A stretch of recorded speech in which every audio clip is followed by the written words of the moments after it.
Today I'll be showing you how to build a creaking screen game from the last short. If you're unsure as to what I'm referring to, go check it out on my channel. I first want to show you how to build a pixel. It is a 5x5 pixel that has several layers. The layers are as follows in this order: a layer of copper bulbs with tinted glass in the center, a layer of observers powering the copper bulbs with tinted glass in the center, and a layer of observers facing in odd directions.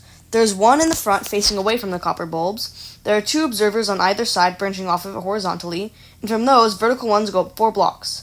Above the tinted glass, two observers face the side, and underneath the glass, an observer faces the original one. Now I want to show you this red coder. It takes a signal strength and outputs a single output, rather than every one previous of it. This is what a slice of it looks like: 3 diagonal blocks with redstone repeaters on them, with redstone torches out the front. There are 2 blocks behind the repeaters with redstone dust on them. Traditionally, red coders are several of these slices stacked together, but for the purpose of easier wiring, I added spacers. There are 9 of these slices, the red one representing the first one.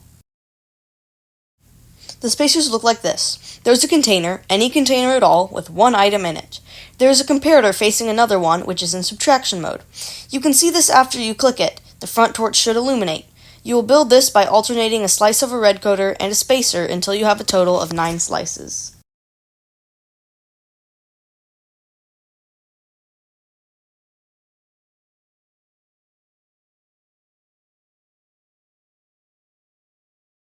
Now, you will notice these comparators, all in subtraction mode, coming out from these redstone torches. It will be helpful to place glass or other transparent block underneath them for wiring later.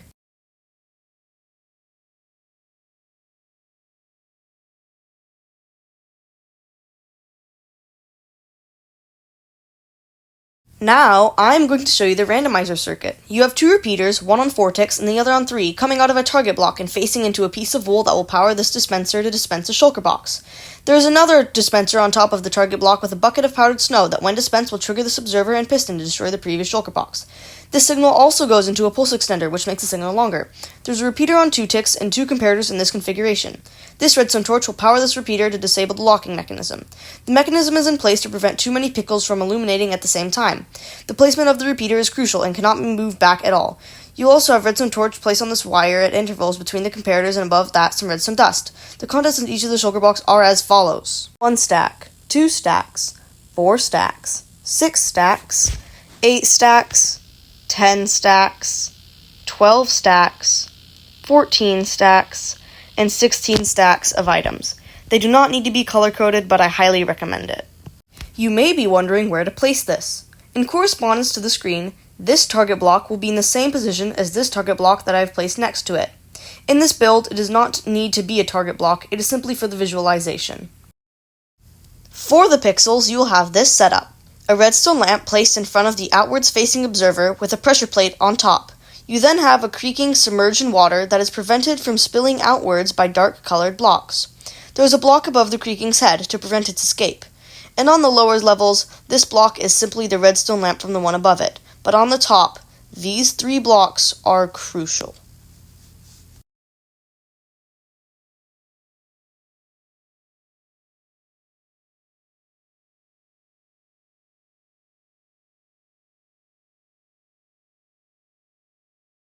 Now for the mechanism. There is a redstone repeater facing out of a pressure plate and a redstone repeater facing into the redstone lamp. When the lamp is turned on with the repeater, the torch will turn off, and when the pressure plate activates, the player looks at the creaking, the other torch turns off, allowing this final redstone torch to turn on. This is called an AND gate, used in real electronics. It means that there must be 2 positive inputs for the gate to output 1 positive input. If there is a -1 and 1 positive, nothing happens. 2 negatives, nothing happens. It must be 2 positive inputs. The wiring is simple. Underneath this torch, place a glass block with redstone dust on top of it. Do this for all of them, aside from the ones on the bottom. Some technical difficulties. Now go a block out and build this winding, snake-like staircase down to the bottom. It will pass by and pick up the signal from the other torch. Do this 2 more times on the others, and then all you have to do is add a repeater in a specific location. It needs to be right here, not underneath the torches, but behind them.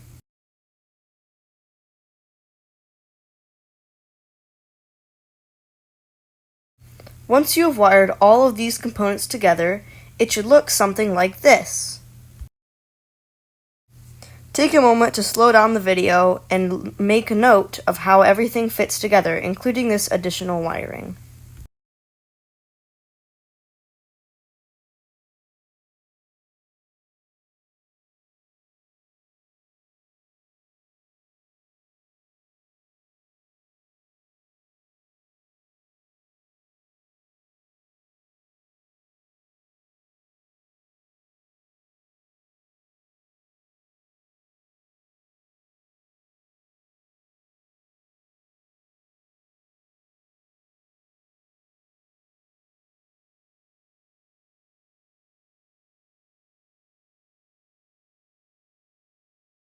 This comparator can be replaced with a repeater. It does not matter.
You will see that the red coder selected the yellow shulker box and that the yellow pixel has turned on. Now to build the 7-segment display, you will need a 7x9 screen of redstone lamps.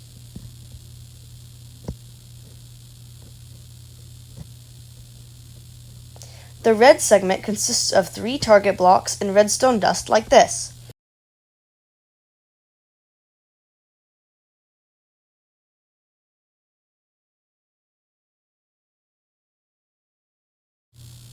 The orange and yellow segments consist of a redstone torch with a block above it, and another redstone torch wired into it from behind like this. It is important to switch to glass where you see it here, and to remember to place redstone dust on these wires. You will repeat these 2 patterns until you've completed the 7 segments like this. The final pink one has the specific wool block. This is important, so please note that and keep it there.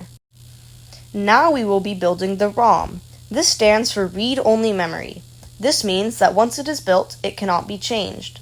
These torches each power their own segment, and working together, they form a 0, like this.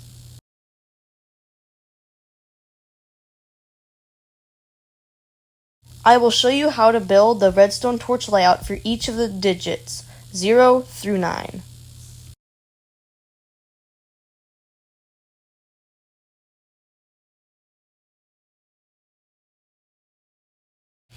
Here you will notice that each of these independent slices of the ROM correlate to 1 digit, as there are 10 of them.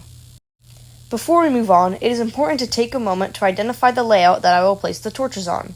In the bottom right-hand corner, there is a torch igniting the redstone dust. This is the layout for 0.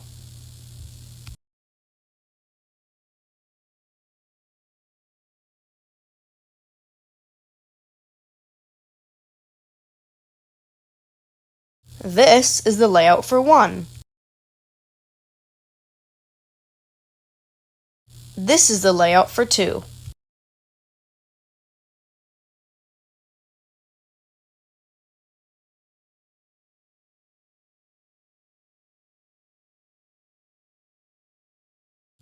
This is the layout for 3.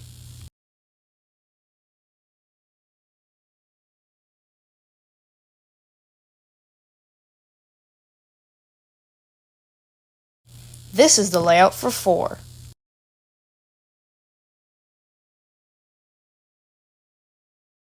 This is the layout for 5.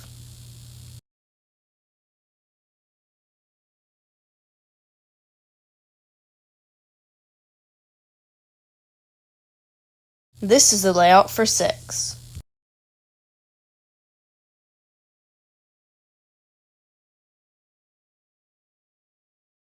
This is the layout for 7.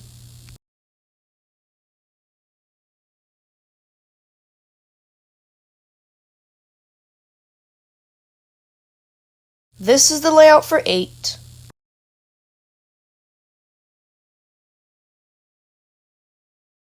And this is the layout for 9.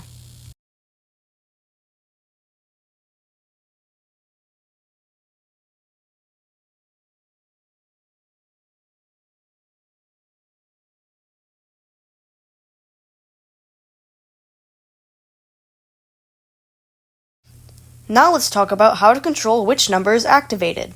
It all relies on these two droppers facing each other. When this signal is activated, it triggers this dropper to relinquish control of one of its items. This will be detected by a comparator. More on that later.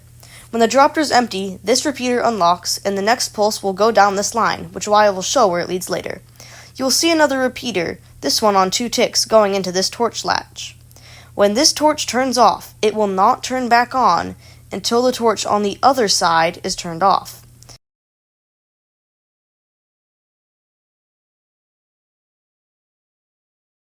When this torch does turn off, the torch on the other side will turn on, activating this sticky piston.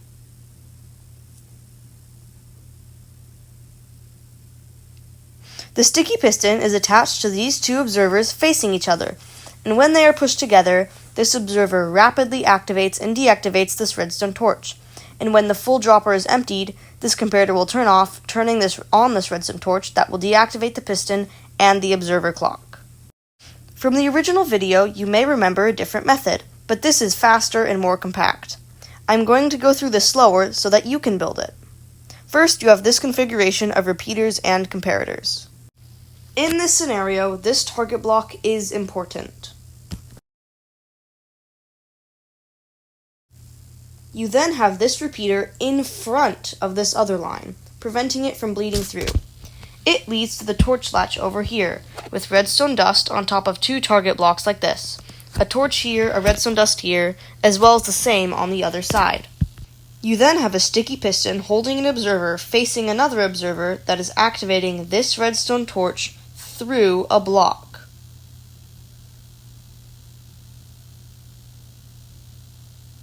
You then have a comparator coming out that goes into this block attached to a regular piston with a redstone torch on it. This will complete the circuit. Now for the output system. You will have a comparator coming out of this dropper that goes into another spaced red coder. This one is different, however, as there are specific values for each spacer to account for the oddities of non-stackable items. But first, you may be wondering what will happen if it's empty. I have another comparator reading a pot with one item in it through a wool block.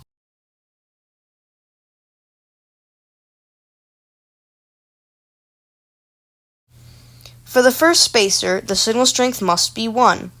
You can easily select this using a crafter by clicking these squares.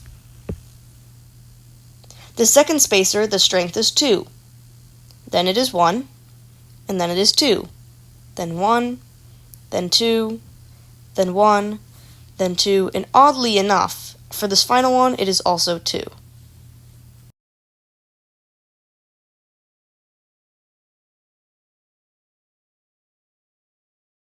Now how to wire this in. This wool block here is the same as this specific one over here.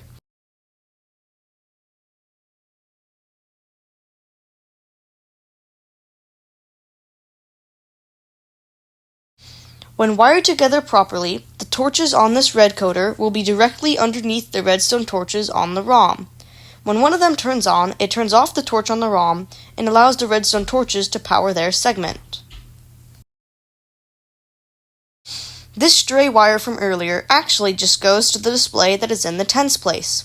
There is a dispenser with a powdered snow bucket that is facing an observer that goes directly into this repeater. When the number reaches 100, it resets to 0.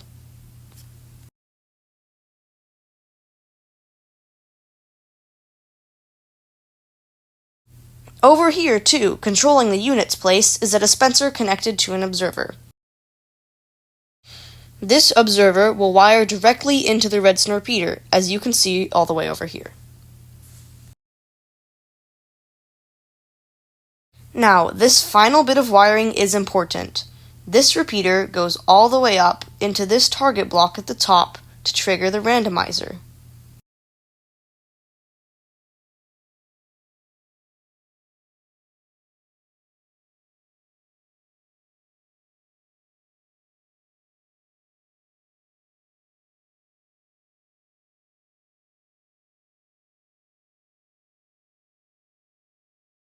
It also branches off and leads to the dispenser.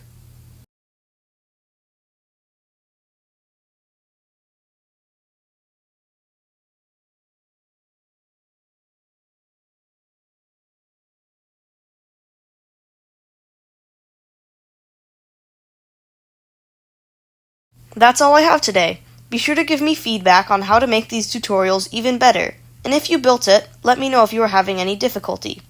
Please subscribe so that you don't miss any future Redstone builds or tutorials. Thanks for watching. Bye.